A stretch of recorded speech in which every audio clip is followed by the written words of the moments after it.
नमस्कार बंधू भगिनींनो, आपल्या सगळ्यांचं सहर्ष स्वागत आहे स्वास्तिकम या माझ्या चॅनलवर। आज मी आपल्यासाठी श्री नवनाथ भक्ती सार या पोथीचं वाचन करत आहे। आपल्या सगळ्यांनाच माहीत आहे मी 11 दिवसाचं पारायण करत आहे। त्यापैकी आजचा 10वा दिवस आहे। उद्या माझ्या पारायणाचा शेवटचा दिवस आहे, 11वा दिवस। तर आज आपण पुढच्या कथेस सुरुवात करूया। त्याच्या आधी श्री नवनाथ चरणी एकच प्रार्थना, आपल्याला ज्या कुठल्या व्यक्तीपर्यंत हा व्हिडिओ पोहोचवायचा असेल त्यांच्यापर्यंत हा व्हिडिओ नक्कीच पोहोचू दे आणि त्यांच्या मनातील सर्व इच्छा कामना पूर्ण होऊ दे। त्यांच्या आयुष्यामध्ये धन संपदा आरोग्य सगळं काही त्यांना प्राप्त होऊ दे, हीच नवनाथ चरणी प्रार्थना।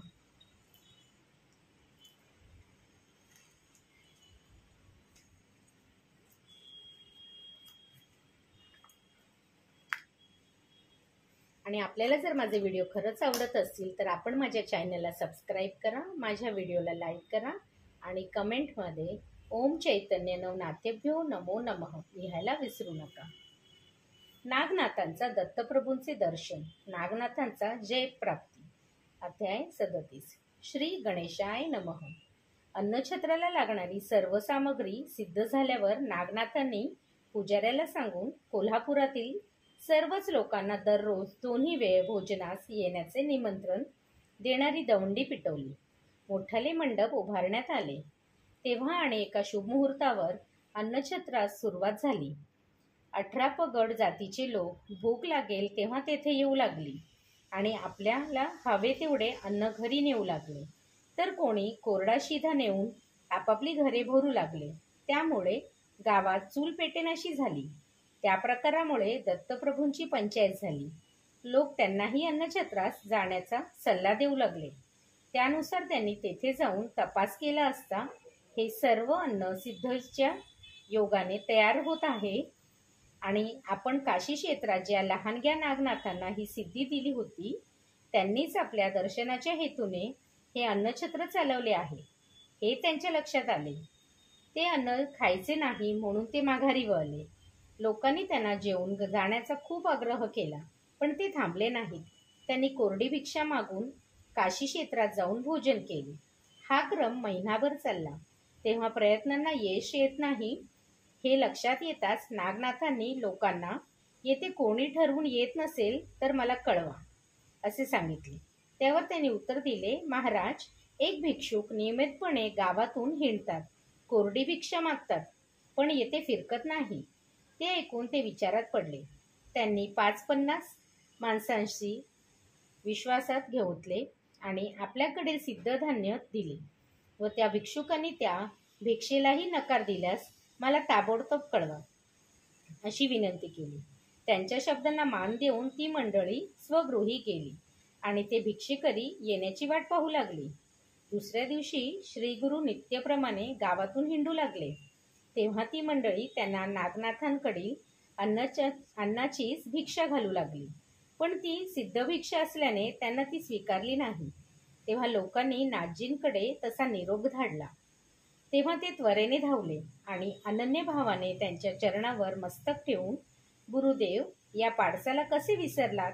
तुमच्या वाचून मी अनाथ आधारहीन झालो आहे।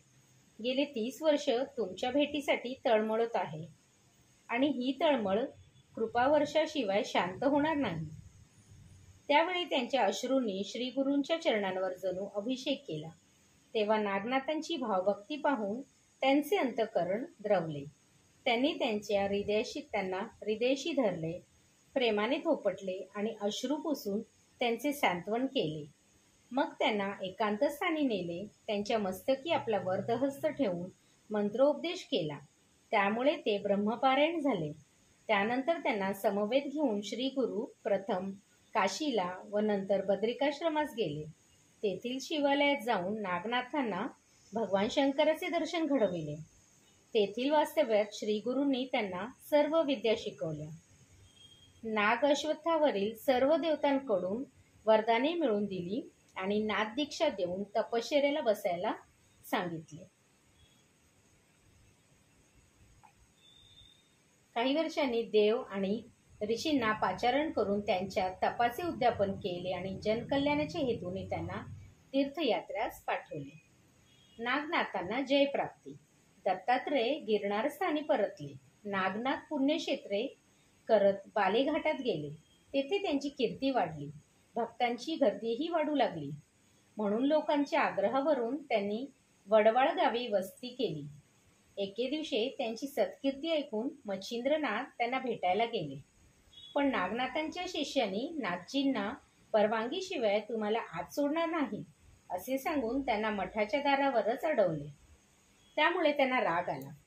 या भोंदू साधूंना शिक्षा करून वटणीवर आणले पाहिजे असा विचार करून त्यांनी शस्त्राने त्या सर्वांना जमिनीवर खिळवून टाकले आणि प्रत्येकाच्या थोबाडीत देऊ लागले. त्यांच्या कोलाहलाने ध्यानमग्न नागनाथ देहभानावर आले. ध्यानात विघ्न आल्याचे त्यांना राग आला होता. म्हणून ते त्वरेने मठाबाहेर आले आणि समोर एक नागपंथी जातीचे पंथास मलिन करणारे कृत्य पाहून त्यांच्या संतापाला पारावा राहिला नाही. त्यांना धडा शिकवण्यासाठी त्यांनी सर्वप्रथम गरुडबंधन विद्येने स्वर्गातील गरुडाला बांधून टाकले. मग विभक्तस्त्राने आपल्या शिष्यांना मुक्त केले. ते पाहून मच्छिंद्रांनी त्या सर्वांवर पर्वतास्त्र सोडले. त्यावर नागनाथांनी वज्र सोडून त्याचा नाश केला. तेव्हा इंद्राने त्यांना सहाय्य केले म्हणून मच्छिंद्रांनी वातकर्षणाचा प्रयोग करून त्याला खाली पाडले. नागनाथांनी वातप्रेरक अस्त्राचे त्याला शुद्धीवर आणले. अशा प्रकारे त्या दोघांचे भयंकर अस्त्रयुद्ध झाले. शेवटी नाथजींनी मच्छिंद्रांवर सर्पास्त्र सोडले. त्यामुळे हजारो सर्प उत्पन्न होऊन त्यांना दंश करू लागले. त्या अस्त्राचे निवारण करण्यासाठी त्यांनी गरुडस्त्राचा जप केला. पण नाथजींनी आधीच गरुड बंधन केल्यामुळे तो मंत्र निष्प्रभ ठरला. असह्य वेदनांनी तडफडणारे मच्छिंद्र दत्तप्रभूंची करुणा भाकू लागले. तेव्हा त्यांच्या मुखी आपल्या गुरूंचे नाव ऐकून नाथजी संभ्रमात पडले. त्यांनी मच्छिंद्रांची चौकशी केली असता त्यांनी मी दत्तात्रयाचा पहिला शिष्य व नागपंतांना पहिला जती आहे असे सांगितले. ते ऐकून ते कळवले. हे आपले थोरले बंधू आहेत. हे लक्षात येताच त्यांनी गरुडाला मुक्त केले. तो सर्पाच्या दिशेने झेपावत त्यांनी मच्छिंद्राच्या देहातील विष शोषून घेतले आणि ते त्वरेने अदृश्य झाले. मग नागनाथांनी त्यांना वंदन केले व त्यांची क्षमा मागू लागले. आपली ओळख सांगितली. त्यामुळे मच्छिंद्रांना आनंद झाला. तेथील महिनाभर वास्तव्यात त्यांनी नाथजींना ध्यानात विघ्न येते म्हणून रक्षक ठेवू नका. आपला जन्मच परोपकारासाठी आहे हे लक्षात घेऊन सर्वांना मुक्तद्वार ठेवा असे सांगितले. त्याप्रमाणे नागनाथ सर्वांना भेटून त्यांची दुःखे दूर करू लागले. पुढे त्यांनी संजीवनी मंत्राने लोकांना जिवंत करण्याचा सपाटा लावला. त्यामुळे यमधर्मात चिंता वाटू लागली. ही गोष्ट त्याने ब्रह्मदेवांना सांगितली. तेव्हा त्यांनी नाथजींची भेट घेऊन त्यांना त्यांच्या अद्रुप कर्मापासून परावृत्त केले.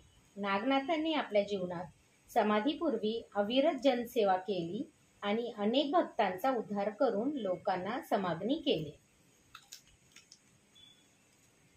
अध्याय 37 समाप्त. श्री दत्तप्रभू पर्णमस्तु. शुभं भवतु, शुभं भवतु, शुभं भवतु.